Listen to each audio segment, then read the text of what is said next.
Seperti embun pagi, sabdamu menyegarkan jiwa kami yang kering. Sabda Tuhanlah jalan kebenaran dan hidup, tuntun kami hingga selamanya. Saudara-saudari yang terkasih, salam jumpa dengan Kedai Firman Maesai. Ya, saya yakin saudara-saudari sudah rindu dengan sabda Tuhan. Hari ini kita akan mendengarkan sabda Tuhan terutama dari Injil Yohanes bab 20 ayat 19 sampai 31. Ketika hari sudah malam, pada hari pertama minggu itu berkumpullah murid-murid Yesus di suatu tempat dengan pintu-pintu yang terkunci, karena mereka takut kepada orang-orang Yahudi. Pada waktu itu datanglah Yesus dan berdiri di tengah-tengah mereka dan berkata, "Damai sejahtera bagi kamu." Dan sesudah berkata demikian, ia menunjukkan tangannya dan lambungnya kepada mereka. Murid-murid itu bersukacita ketika mereka melihat Tuhan. Maka kata Yesus sekali lagi, "Damai sejahtera bagi kamu. Sama seperti Bapa mengutus aku, demikian juga sekarang aku mengutus kamu." Dan sesudah berkata demikian, ia mengembusi mereka dan berkata, "Terimalah Roh Kudus. Jikalau kamu mengampuni dosa orang, dosanya diampuni, dan jikalau kamu menyatakan dosa orang tetap ada, dosanya tetap ada." Tetapi Thomas, seorang dari ke-12 murid itu yang disebut Didimus, tidak ada bersama-sama mereka. Ketika Yesus datang ke situ, maka kata murid-murid yang lain itu kepadanya, "Kami telah melihat Tuhan." Tetapi Thomas berkata kepada mereka, "Sebelum aku melihat bekas paku pada tangannya dan sebelum aku mencucukkan jariku ke dalam bekas paku itu dan mencucukkan tanganku ke dalam lambungnya, sekali-kali aku tidak akan percaya." 8 hari kemudian murid-murid Yesus berada kembali dalam rumah itu dan Thomas bersama-sama dengan mereka, sementara pintu-pintu terkunci. Yesus datang dan ia berdiri di tengah-tengah mereka dan berkata, "Damai sejahtera bagi kamu." Kemudian ia berkata kepada Thomas, "Taruhlah jarimu di sini dan lihatlah tanganku, ulurkanlah tanganmu dan cucukkan ke dalam lambungku, dan jangan engkau tidak percaya lagi, melainkan percayalah." Thomas menjawab dia, "Ya Tuhanku dan Allahku." Kata Yesus kepadanya, "Karena engkau telah melihat aku, maka engkau percaya. Berbahagialah mereka yang tidak melihat namun percaya." Memang masih banyak tanda lain yang dibuat Yesus di depan mata murid-muridnya yang tidak tercatat dalam kitab ini. Tetapi semua yang tercantum di sini telah dicatat, supaya kamu percaya bahwa Yesuslah Mesias, Anak Allah, dan supaya kamu oleh imanmu memperoleh hidup dalam namanya. Demikianlah sabda Tuhan, terpujilah Kristus. Saudara-saudara yang terkasih, setelah para murid kehilangan Yesus, para murid ketakutan karena mereka menjadi target berikutnya sebagai orang-orang terdekat Yesus. Karena itulah mereka berkumpul, mungkin untuk perpisahan, karena mereka tidak tahu nanti masa depan kelompok ini seperti apa.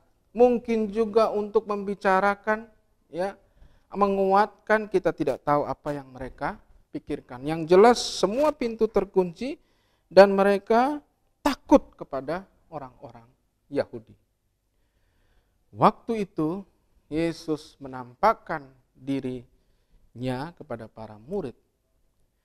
Dan murid-murid bersuka cita melihat Tuhan. Nah, dalam Injil Yohanes, ketika Yesus berkata, "Damai sejahtera bagi kamu, sama seperti Bapa mengutus aku, demikian juga sekarang aku mengutus kamu." Dan sesudah berkata demikian, ia mengembusi mereka dan berkata, "Terimalah Roh Kudus." Ini adalah Pentakosta bagi Injil Yohanes. Bagi Yohanes ini adalah hari di mana dimulainya gereja. sebagai kelompok orang yang mewartakan bahwa hidup tidak selesai di dunia. Ya, hidup tidak selesai dengan ketakutan akan kematian, tetapi hidup baru saja dimulai. Ya. Dan janji Yesus adalah demikian juga atau sama seperti Bapa mengutus aku, demikian juga sekarang aku mengutus kamu. Pada saat itu para murid paham apa tujuan sebagai murid-murid Kristus. Dan kita diajak pada Minggu Kerahiman Ilahi pada hari ini juga ya untuk paham apa tujuan kita sebagai murid-murid Kristus. Ya. Kita bukan hanya mengikuti Yesus, menikmati karyanya, mujizatnya, ya. Lalu kemudian setelah dia mati dan selesai, tidak ada dampaknya untuk kita, tidak. Kita mengikuti Yesus karena kita mau mengambil alih tugas perutusan yang diterima Yesus oleh Bapanya. Itulah gereja. Itulah gereja Katolik.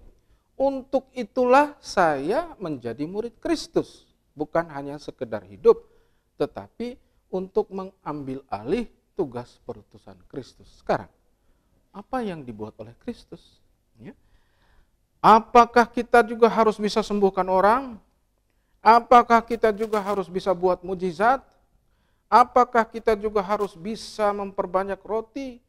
Apakah kita juga harus bisa berbuat seperti yang Yesus buat? Dalam arti tertentu benar. Karena Yesus sendiri bahkan bilang begini, kamu akan berbuat hal-hal yang lebih besar daripada yang aku buat. Apa maksud Yesus?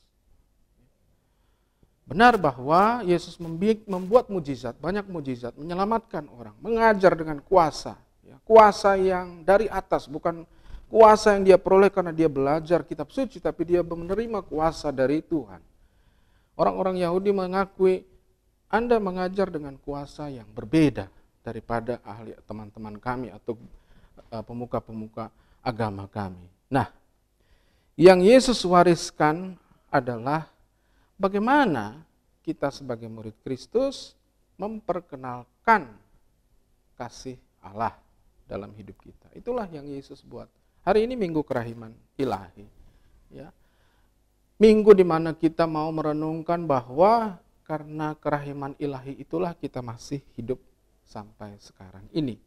Dan tugas kita sebagai gereja adalah melanjutkan atau mewartakan dalam hidup kita setiap hari, apa itu maksudnya menjadi misionaris kerahiman ilahi. Bukan hanya menyebarkan doa kerahiman ilahi, tetapi dengan doa itu kita dalam hidup menjadi orang-orang yang rahim, ya, orang-orang yang baik hati, ya, orang-orang yang murah hati. Seperti Bapa mengutus aku, demikian juga sekarang aku mengutus kamu. Wah, saya punya kelemahan. Saya ini tidak sabar. Saya cepat marah. Ya, kalau kita hanya bermodalkan kekuatan sendiri, pasti kita tidak bisa. Tetapi jangan lupa bahwa kita menerima kuasa dari Tuhan. Terimalah Roh Kudus. Terimalah Roh Kudus. Jadi tugas gereja bukan hanya sekedar buat mujizat saja, tetapi menunjukkan kerahiman ilahi.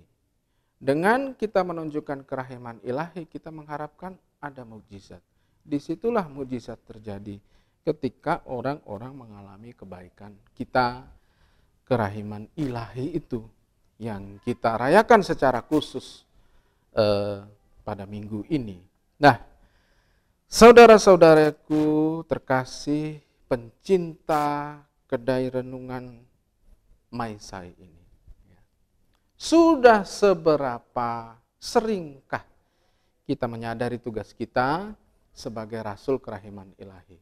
Bukan mengajak orang berdoa, penting juga mengajak orang berdoa, tetapi bagaimana kita menjadi orang-orang yang betul-betul menunjukkan kerahiman Tuhan. Karena apa?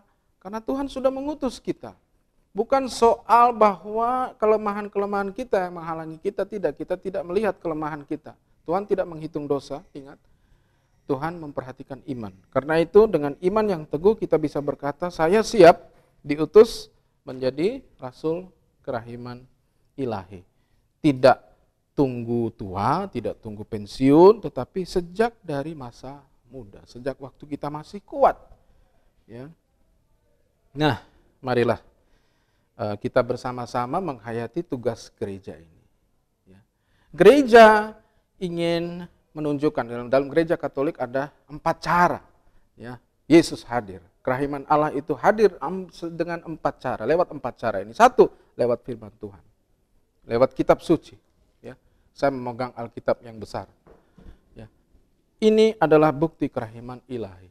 Kita mengetahui kerahiman ilahi dari kitab suci. Kedua, lewat perayaan Ekaristi, tubuh dan darah Yesus. Ya. Lewat pengorbanan Yesus yang dihadirkan kembali dalam Ekaristi. Ketiga, lewat orang miskin. Ya. Barang siapa melakukan kebaikan kepada saudara-saudaraku yang paling hina ini, dia lakukan untuk aku, itu Yesus yang bilang. Jadi Allah kerahiman ilahi pun hadir lewat perhatian kita pada orang-orang miskin. Dan juga terakhir, lewat 1, 2, 3 orang berkumpul dalam nama Yesus. Pasti Tuhan ada di situ. Nah, mari saya mengajak kita semua untuk menjadi rasul kerahiman ilahi dengan menjadi orang-orang yang baik, bukan berasal dari usaha kita, tetapi dari kuasa Tuhan yang mengutus kita. Amin. Seperti embun pagi, sabdamu menyegarkan jiwa kami.